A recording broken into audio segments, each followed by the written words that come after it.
Saudações, caros alunos e alunas, seja bem-vindo de volta ao nosso curso de Direito Constitucional. Dessa vez nós vamos tratar de um assunto de suma importância para você que vai prestar concurso, que são os direitos e garantias fundamentais previstos na Constituição. Esse tema ele despenca em prova, então é importante que você esteja atento a leitura destes artigos, na verdade, de todos os incisos do artigo 5º. Crie, como eu já disse no vídeo anterior, crie uma intimidade com o texto constitucional, porque se você conseguir criar essa intimidade, você ciente da letra da lei, tem muito mais chances de ir bem na prova, certo? Hoje nós vamos tratar dos direitos e garantias fundamentais. É importante logo de cara você saber qual a diferença entre direito e garantia? Neste caso específico, direitos e garantias têm uma diferença um pouco sutil, mas a gente pode dizer de forma simples que os direitos são os bens protegidos pela Constituição, os direitos fundamentais, no caso, onde você poderia citar a vida, a liberdade, os direitos civis. Esses são os bens protegidos, são os direitos fundamentais. As garantias são os meios utilizados para se proteger esses bens. São os meios que a própria Constituição fornece para que esses bens sejam protegidos, ok? Outra coisa interessante é que quando você fala em direitos fundamentais, naturalmente, e é bem comum a pessoa confundir direito do homem, direitos fundamentais, direitos humanos, afinal é tudo a mesma coisa? Não é a mesma coisa, certo? Os direitos dos homens não necessariamente eles estão positivados, certo? Não estão previstos em textos constitucionais, certo? Eles têm muito mais a ver com o direito natural. São aqueles direitos que você entende que pertencem ao homem desde o seu nascimento, como direito à vida, direito à liberdade, esse tipo de coisa. Nós podemos dizer que isso são direitos do homem, mas, volto a dizer, não necessariamente estão positivados, certo? Os direitos fundamentais são os direitos que estão positivados em nossa Constituição. Então, quando você ouve a expressão ou lê a expressão direitos fundamentais, então imediatamente você tem que saber que são os direitos que estão previstos mais especificamente a partir do artigo 5º da nossa Constituição Federal. E os direitos humanos, professor, o que seria? Direitos humanos, uma dica, direitos fundamentais são direitos humanos, só que são os direitos humanos positivados em nossa Constituição. Os direitos humanos têm mais a ver com um contexto internacional, certo? São direitos que também não necessariamente vão estar em nossa Constituição, podem estar em tratados internacionais e dos quais o Brasil possa fazer parte ou não. Importante dizer logo de início que os direitos fundamentais previstos na Constituição de 1988, esse rol ele não é exaustivo, ou seja, ele pode ser ampliado, correto? Interessante também a gente ter uma noção do que são gerações ou dimensões de direito. Isso está na parte da teoria geral dos direitos fundamentais e é importante que você saiba diferenciar o que são essas gerações ou dimensões de direito. Primeiro, qual a expressão mais correta a se utilizar? A doutrina diverge um pouco. A expressão que era mais usada antigamente, ou que foi primeiramente usada, foi a expressão gerações de direito. Mas essa expressão, ela dá a ideia de direitos que se sucedem, ou seja, direitos que vão tomando lugar uns dos outros. Com o passar do tempo, preferiu-se se usar a expressão dimensões de direito, ou seja, são mais direitos vistos por outros prismas, certo? Dica: quando você pensa em direitos fundamentais, é importante que você lembre do contexto histórico em que esses direitos surgiram. Um contexto importantíssimo para a nossa própria história, certo? eu acredito que você não faltou a essa aula de história, é exatamente o contexto da Revolução Francesa.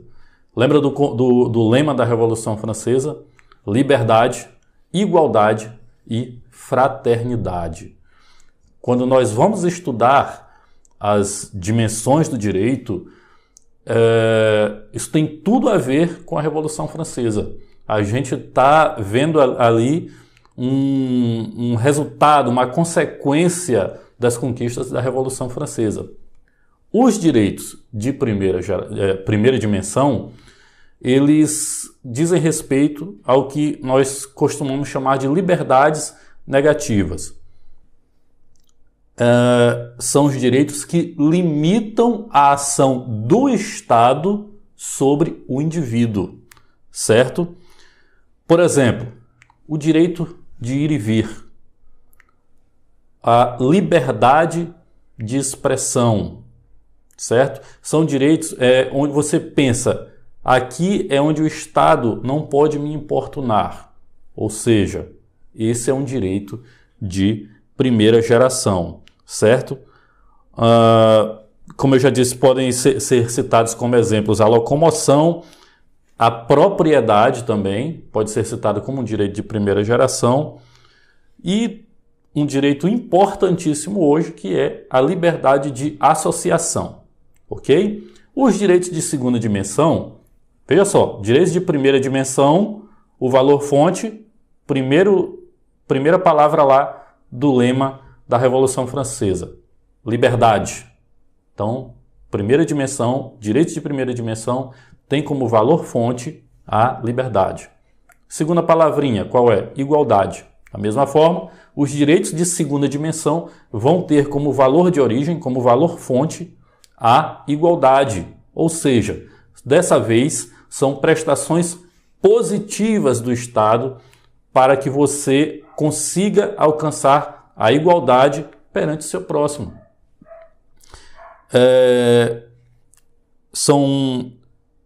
A gente pode citar hoje como o Estado tem, e até eu falei na aula passada isso, a questão das ações afirmativas, certo? Como o Estado ele tem que primar por alcançar a igualdade na sociedade. Como exemplo desses direitos, que são prestações positivas do Estado, nós temos o exemplo mais clássico, eu diria, a saúde. Outro, a educação. E outras prestações positivas, a segurança também, e outras prestações que tensionam construir uma sociedade o mais igualitária possível, ok? Terceira palavra do lema da Revolução Francesa, fraternidade. Os direitos de terceira dimensão serão os direitos difusos e coletivos.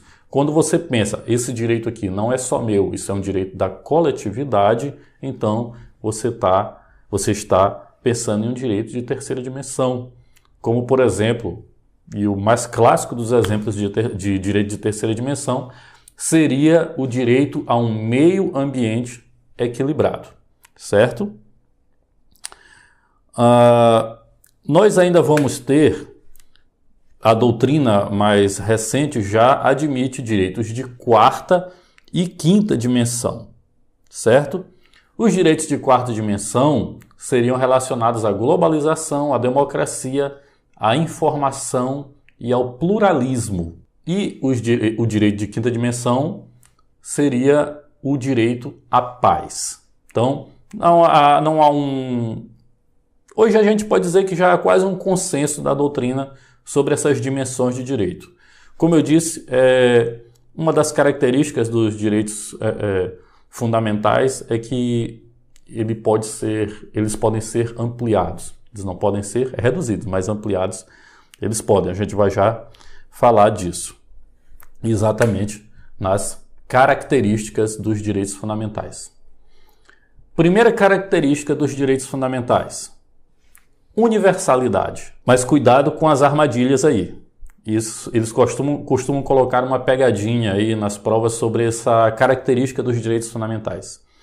Apesar da universalidade ser uma dessas características, é bom você ter em mente que apenas o núcleo mínimo desses direitos devem ser outorgados a todos, porque a própria condição do sujeito pode o impedir de ter acesso a outros direitos fundamentais.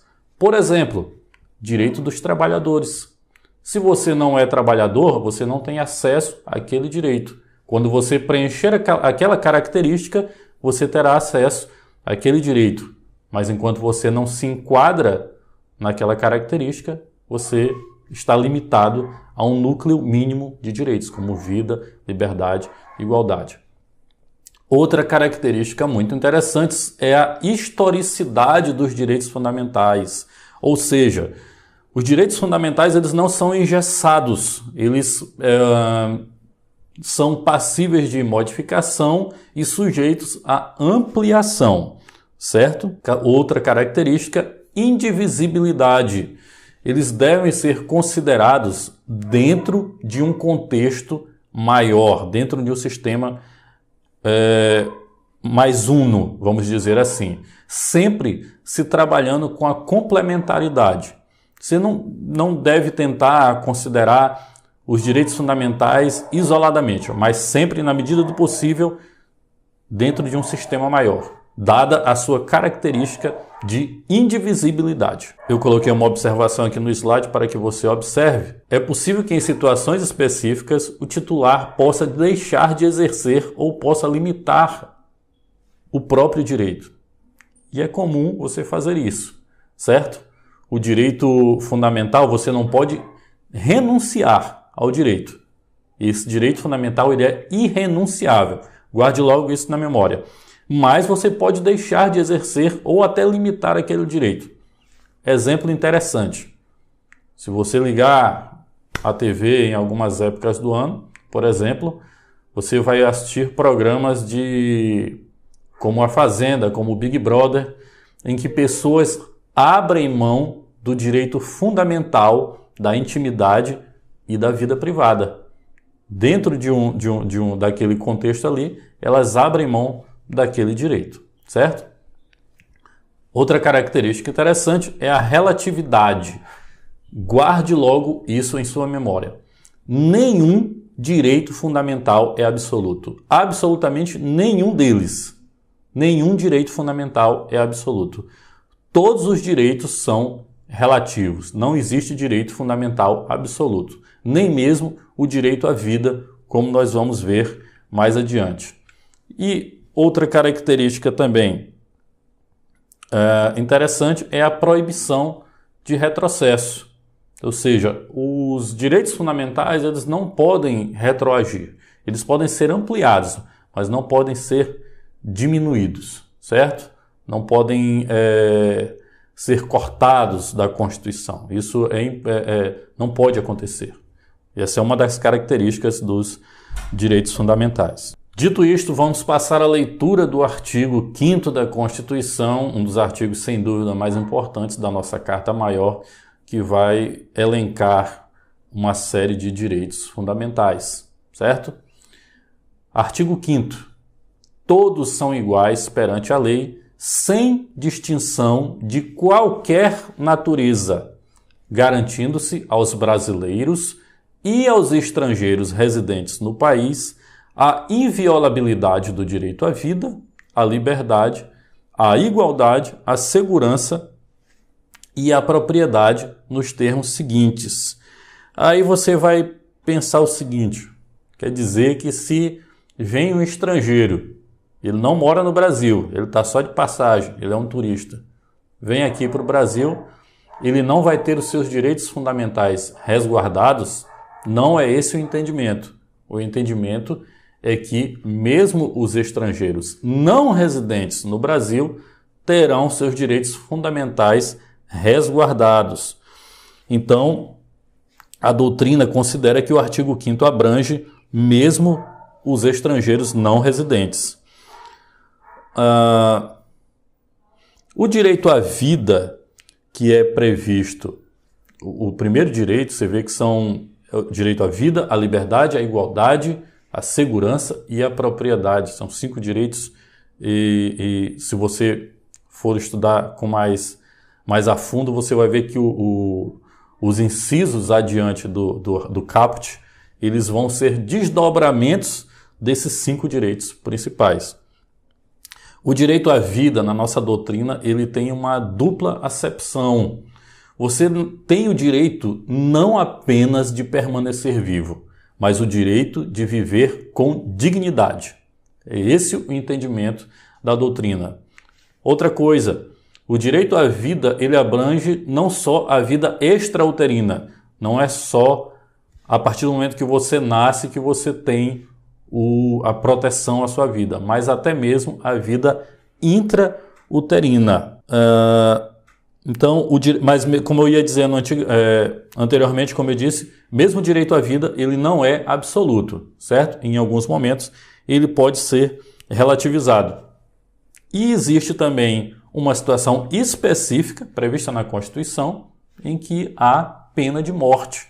É exatamente quando nós estivermos vivendo uma situação de guerra declarada.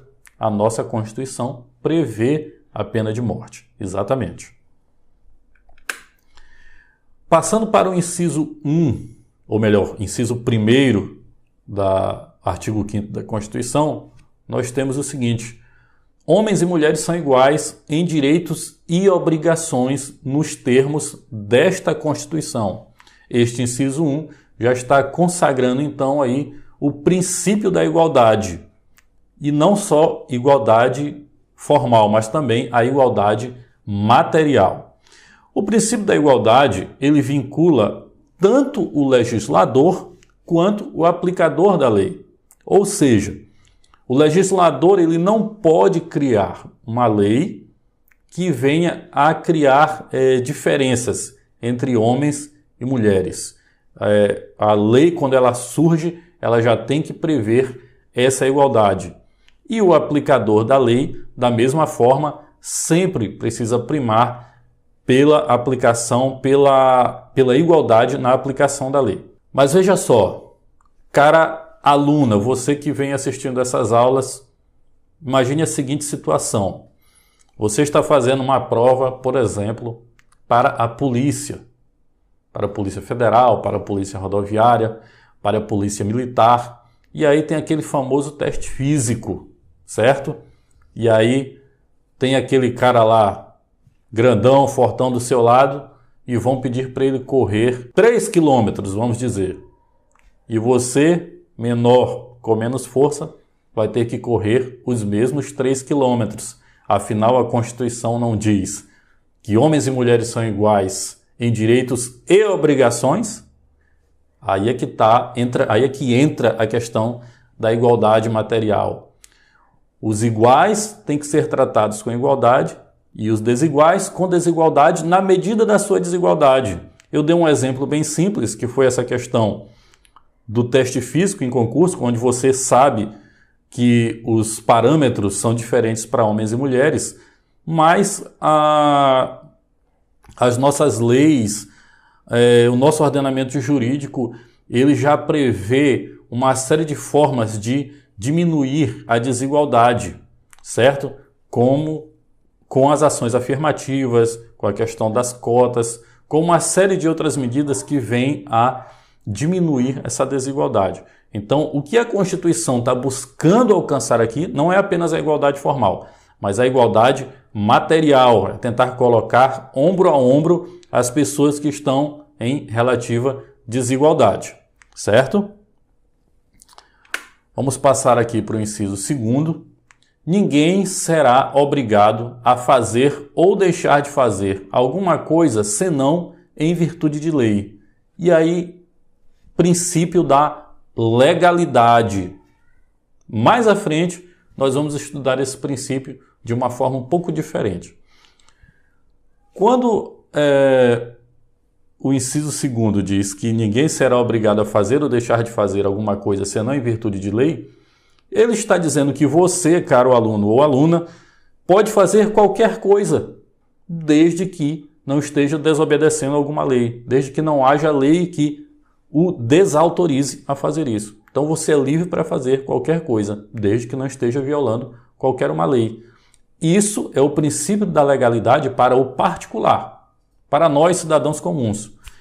Para o poder público, o princípio da legalidade ele já funciona diferente. O poder público ele só pode agir dentro da lei. Mas não é a mesma coisa, professor? Não, é diferente. Toda ação do poder público precisa ser embasada na lei. O poder público ele não pode mexer uma palha, a não ser que a lei autorize. Todas as ações do poder público, elas precisam ser embasadas no nosso ordenamento jurídico. Na nossa Constituição, quando a gente chegar lá no artigo 37, nós vamos ver lá os princípios orientadores do poder público e um deles é o princípio da legalidade. Passando aqui já para o inciso 3º, ninguém será submetido a tortura nem a tratamento desumano ou degradante. Inciso autoexplicativo. Você não precisa de nenhuma explicação maior para isso, porque não há como abrir mão ou relativizar esse inciso de qualquer forma. O inciso é claro, ninguém será submetido a tortura, nem a tratamento desumano ou degradante. O que é importante nesse inciso aqui, e ele é cobrado em provas, é que você memorize o inciso. Certo? Correto? Ninguém será submetido a tortura, nem a tratamento desumano ou degradante. No inciso 4º, nós falamos sobre a livre manifestação do pensamento. É livre a manifestação do pensamento, sendo vedado o anonimato. Esse inciso é muito interessante e dá muito pano para manga. Cai muito em provas esse inciso. O que ele quer dizer exatamente com essa questão do anonimato? Primeiro vamos ver que é livre a manifestação do pensamento, ou seja, o conceito de liberdade de expressão sendo consagrado aqui com esse inciso. A liberdade de expressão, é bom que vocês tenham isso em mente, ela é um dos fundamentos do Estado democrático de direito. Sem liberdade de expressão, não há Estado democrático de direito. Então, esse é um quesito essencial na democracia, a liberdade de expressão, certo? Sendo vedado o anonimato. Perceba, caro aluno, o seguinte: pode ser que em breve você cruze com uma questão de concurso que diga dessa forma, que é livre a manifestação do pensamento, sendo resguardado o anonimato. E aí você distraidamente considera correta. Lê do engano, caro aluno. Errou feio, errou rude, porque o anonimato é vedado. Mas, professor, e as denúncias anônimas? Elas não estão, dessa forma, então, em colisão com esse inciso da Constituição? De forma nenhuma. O anonimato das denúncias, ele não colide com esse direito fundamental. Por quê? As denúncias anônimas, elas não podem servir isoladamente como prova em qualquer inquérito, em qualquer investigação. A denúncia anônima serve apenas para que o Estado se posicione em uma investigação e venha tomar providências para elucidar determinado ato, determinada coisa, determinada situação. Então, a denúncia anônima, ela não colide com esse inciso. A denúncia anônima, então, ela é permitida, não há problema nenhum. Ok? Mais uma questão interessante. Se é livre a manifestação do pensamento, significa que eu ou você poderemos nos expressar de forma racista ou de qualquer outra forma que venha a diminuir outro ser humano? De forma alguma. Discursos de ódio, decore bem isso, caro aluno, não são amparados pelo nosso ordenamento jurídico. Então, a livre manifestação do pensamento, ela não está abordando discursos de ódio, certo? É interessante, eu não recordo se eu falei isso na aula passada, na questão dos fundamentos da República Federativa do Brasil, mas se não falei, estou falando agora. Os discursos de ódio, eles não são amparados pelo nosso ordenamento jurídico. Você não pode relativizar tudo. Você não pode tolerar o que é intolerável. E é isso que o nosso ordenamento jurídico faz. Ele não tolera o intolerável, que são os discursos de ódio. Mas, professor, mais um caso interessante aí. E a marcha da maconha? Ora, existe um posicionamento interessante do STF de que, decore isso, é inconstitucional qualquer interpretação do Código Penal que venha a criminalizar a defesa ou o discurso a favor da legalização das drogas. Então, se há uma interpretação do Código Penal que vem criminalizar essa defesa da legalização das drogas, essa interpretação é considerada pelo Supremo Tribunal Federal como inconstitucional. Então, é perfeitamente possível e faz parte do nosso Estado democrático a marcha da maconha. Não há problema nenhum nisso, inclusive em eventos públicos como essa marcha, certo? Então, não há nenhuma colisão aí de direitos, de princípios dessa defesa da legalização das drogas com a livre manifestação do pensamento. A livre manifestação do pensamento, então, abarca a defesa da legalização das drogas. Passando ao inciso seguinte, ao inciso 5º, é assegurado o direito de resposta proporcional ao agravo, além da indenização por dano material, moral ou à imagem. Quando a Constituição vem falar de direito de resposta, é importante você ter em mente essa questão que o direito de resposta é proporcional. Ou seja, digamos que uma emissora venha a ferir, a caluniar algum cidadão. Esse cidadão ele tem direito de resposta no mesmo veículo pelo qual ele sofreu o dano, certo? Tem esse direito além da indenização por dano material, moral ou à imagem. Outra coisa que é importante você saber: o dano material, o dano moral ou a imagem, eles são perfeitamente acumuláveis. Isso eu estou falando a questão das indenizações. A indenização por dano material e dano moral, essas indenizações são perfeitamente acumuláveis.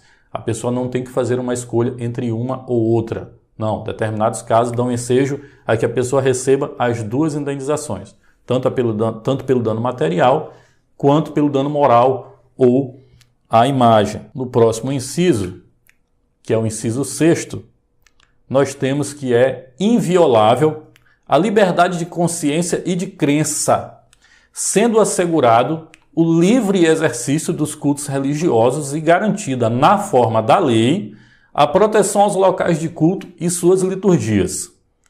Inciso 7º. É assegurada nos termos da lei a prestação de assistência religiosa nas entidades civis e militares de internação coletiva. Esses dois incisos, eles vêm destacar a nossa liberdade religiosa. Você que está assistindo esse vídeo é livre para ser evangélico, católico, espírita, candomblessista, kardecista, ou seja lá qual for a sua religião, ou mesmo não ter religião alguma. A Constituição protege a sua liberdade de consciência e crença, ressaltando que, mesmo com essa proteção, o Estado brasileiro, o nosso Estado, ele é um Estado laico. E isso é importante na leitura do inciso 7º do artigo 5º, que diz que é assegurada nos termos da lei a prestação de assistência religiosa nas entidades civis e militares de internação coletiva.